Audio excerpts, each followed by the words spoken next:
Assalamualaikum warahmatullahi wabarakatuh. Saya Ningtyas Murni Pertiwi, mahasiswa Biologi Universitas PGRI Madiun, mahasiswa PPG Prajabatan, akan mempresentasikan panduan observasi ragam karakteristik peserta didik yang telah saya susun. Sasaran observasi kelas 12 MIPA 2, di mana tujuan observasi adalah untuk menemukan pemahaman ragam karakteristik peserta didik di kelas. Metode yang saya lakukan adalah dengan wawancara. Selama wawancara, saya menggunakan panduan observasi yang pertama, bersikap sopan terhadap narasumber, membuat kontak mata ketika mengajukan pertanyaan, 3. Mendengarkan jawaban narasumber dengan seksama. 4. Memberikan jeda bagi narasumber untuk memikirkan jawabannya. Waktu pelaksanaan observasi ketika jam istirahat pukul 12.15 sampai 13.00 waktu Indonesia Barat. Tempat observasi di halaman sekolah SMAN 6 Kota Madiun. Berikut ini adalah beberapa karakteristik peserta didik yang digunakan sebagai panduan dalam menyusun wawancara, meliputi etnik, kultural, status sosial, minat, perkembangan kognitif, kemampuan awal, gaya belajar, motivasi, perkembangan emosi, perkembangan sosial, perkembangan moral, dan perkembangan motorik. Nah, berikut ini adalah panduan observasi yang telah saya susun, berserta pertanyaan-pertanyaan yang saya susun. Yang pertama, karakteristik etnik. Bagaimana latar belakang etnik Anda? Etnik di sini bisa jadi suku. Nah, misalkan peserta menjawab orang Jawa, maka bagaimana Anda menganggap diri Anda sebagai orang Jawa? Bagaimana Anda menganggap orang lain memandang Anda? Nah, bisa berlaku pula jika peserta didik bukan berasal dari suku Jawa. Yang ketiga, sebagai pribadi Muslim, apa Anda memiliki kerabat yang mempunyai etnik lain? Nah, ini juga bisa pertanyaannya berubah jika peserta didik non-Muslim. Yang keempat, bagaimana menurut Anda posisi mereka dalam pandangan orang Jawa? Dan bisa juga kebalikannya. Kemudian yang kedua, karakteristik kultural. Nah, bagaimana keanekaragaman budaya bisa dari agamanya, bahasanya, suku bangsanya yang ada di kelas Anda atau di SMAN Madiun, SMAN 6 Kota Madiun seperti apa? Kemudian yang kedua, bagaimana dampak positif atau negatif yang timbul dari keanekaragaman budaya tersebut? Nah, menurut Anda, apa yang dimaksud pendidikan multikultural? Nah, di sini untuk menggali apakah peserta didik itu sudah pernah kenal istilah pendidikan multikultural. Yang keempat, menurut Anda, pendidikan multikultural itu perlu atau tidak? Jika perlu, mengapa? Nah, seperti itu. Kemudian, yang ketiga, karakteristik status sosial. Nah, ini digunakan dalam wawancara karena status sosial dan ekonomi itu ternyata juga berpengaruh terhadap karakteristik peserta didik di kelas. Nah, pertanyaannya seperti, apa pendidikan terakhir ayah Anda? Apa pendidikan terakhir ibu Anda? Apa pekerjaan pokok ayah Anda? Apa jenis pekerjaan sampingan ayah Anda? Berkaitan dengan pekerjaan, baik pokok maupun sampingan, pendapat rata-rata yang diperoleh per bulan itu berkisar berapa? Begitu pula dengan ibunya, apa pekerjaan pokok ibu Anda? Apa jenis pekerjaan sampingan ibu Anda? Berkaitan dengan pekerjaan ibu Anda, baik pokok maupun sampingan, pendapatan rata-rata yang diperoleh per bulan berkisar berapa? Nah, dari pertanyaan tersebut, saya bisa menurunkan menjadi pertanyaan, uang saku yang diberikan orang tua guna menunjang pendidikan per hari berapa? Jenis transportasi yang digunakan untuk sekolah apa? Barang-barang yang diperlukan orang tua untuk menunjang pendidikan apa? Nah, karena ini bisa menjadi suatu hal yang sangat berpengaruh ketika mereka sedang berinteraksi dengan temannya. Kemudian dari segi status sosial, apa jabatan ayah Anda di lingkungan tempat tinggal, apa jabatan ibu Anda di lingkungan tempat tinggal. Nah, ini berkaitan dengan pengakuan sosial, karena ini juga berpengaruh terhadap perkembangan dari peserta didik itu sendiri.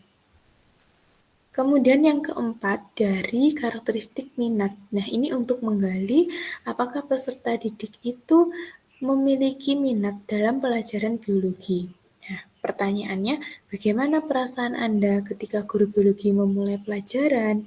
Bagaimana ketertarikan Anda terhadap mata pelajaran biologi? Apakah guru biologi selalu melibatkan Anda dalam kegiatan pembelajaran? Karena jika guru itu selalu melibatkan peserta didik, maka peserta didik akan aktif dan suka. Menurut Anda, apa manfaat mempelajari materi biologi? Menurut Anda, mengapa materi biologi diajarkan? Apa fungsi materi mempelajari materi biologi? Nah, ini juga bisa untuk menggali minat. Kemudian selanjutnya perkembangan kognitif.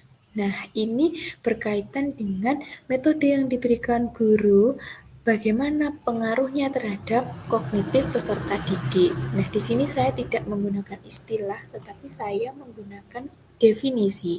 Seperti Anda lebih suka mana? Guru menjelaskan materi pelajaran dengan mencontohkan kejadian di dunia nyata, atau guru tidak mengajarkan cara menyelesaikan soal, namun mendorong Anda sendiri menentukan opsi jawaban mana yang benar, atau guru meminta Anda menemukan sebab akibat dari suatu masalah kemudian menganalisisnya.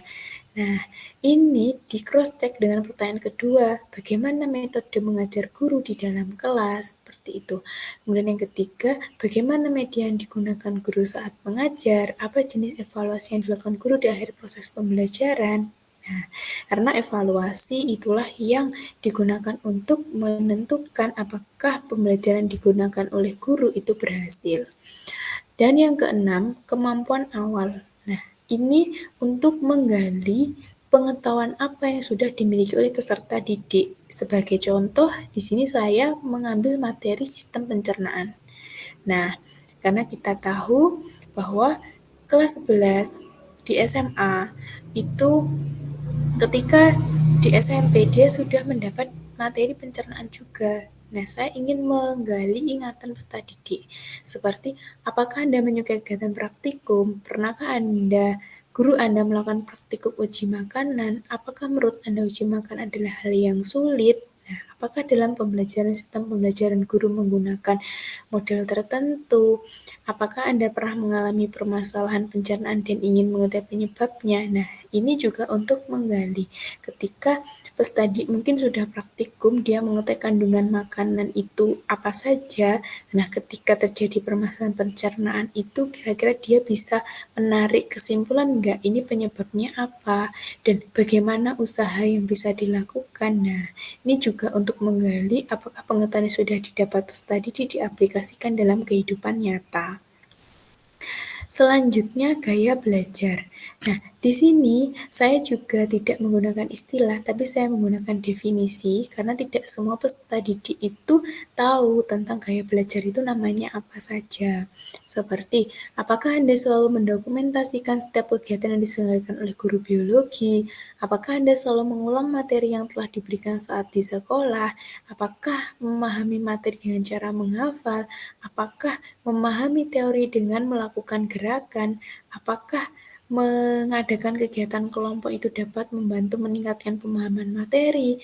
Nah, misalkan jika peserta didik itu menjawab dia suka belajar dengan menggunakan gerakan seperti poin 4. Nah, berarti dia gaya belajarnya adalah kinestetik. Begitu pula yang lainnya.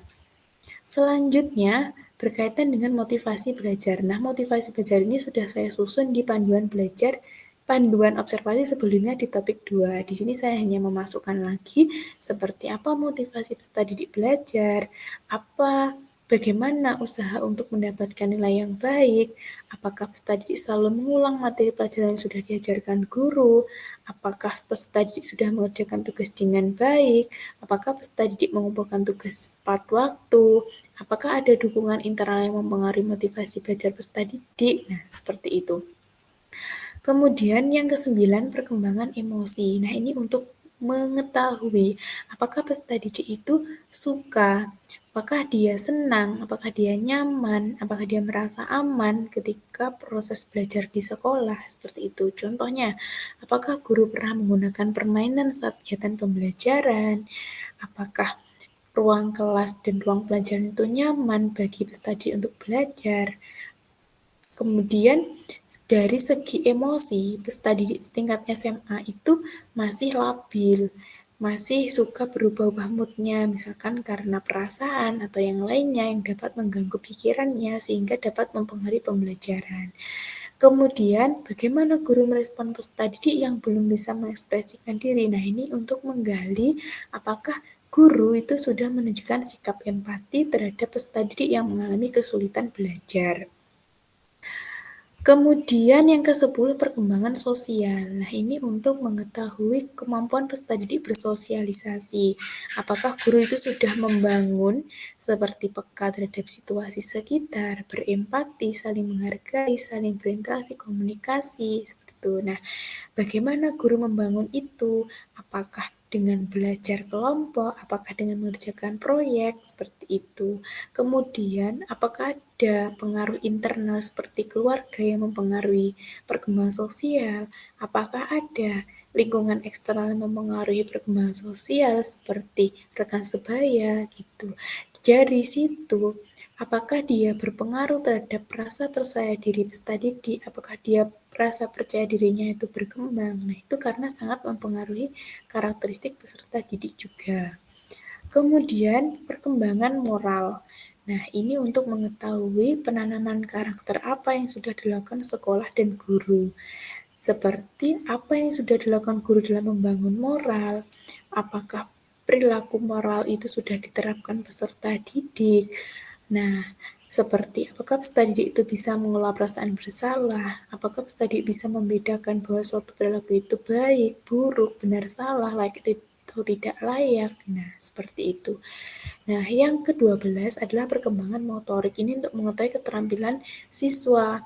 Jadi, misalkan dengan strategi pembelajaran, metode pembelajaran, alat belajar, sumber belajar yang diberikan guru, apakah perkembangan motoriknya itu meningkat? Misalkan saja alat belajar, misalkan ada alat praktikum. Nah, ketika sebelum mendapatkan pembelajaran dengan yang ketika sudah mendapatkan pembelajaran, maka dia akan berkembang atau dia tetap seperti itu.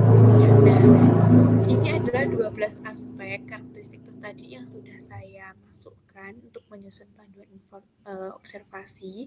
Di sini saya menambahkan ke poin 13-nya perkembangan fisik berkaitan dengan perkembangan fisiologis peserta didik dari bayi sampai remaja. Nah, apakah peserta didik itu insecure? Apakah dia bersyukur? Karena ini berkaitan dengan perilaku bullying yang sekarang marak terjadi. Dan itu sangat mempengaruhi karakteristik peserta didik juga. Yang terakhir, perkembangan psikologis, tapi mengarahnya ke kognitif. Seperti apa? Bagaimana perkembangan intelektual peserta didik itu sejak bayi sampai remaja, bagaimana dia caranya mengembangkan kognitifnya tersebut. Nah, apakah dia mengalami perkembangan bahasa dari bayi sampai sekarang, dan apakah perkembangan bahasa itu mempengaruhi kognitif. Nah, karena ada teori yang mengatakan bahwa semakin banyak ilmu, maka semakin pandai dia berbicara, semakin banyak public speaking-nya semakin bagus. Nah, itu juga dapat mempengaruhi karakteristik dari peserta didik. Nah, berikut ini adalah panduan observasi yang sudah saya susun berdasarkan aspek karakteristik peserta didik yang jumlahnya 12 tadi dengan tambahan yang berasal dari saya sendiri. Mungkin jika masih ada kurangnya, teman-teman bisa memberikan komentar di kolom komentar juga untuk Ibu dosen dan mohon maaf jika ada kurangnya dan terima kasih atas perhatiannya. Sekian presentasi dari saya tutup. Wassalamualaikum warahmatullahi wabarakatuh.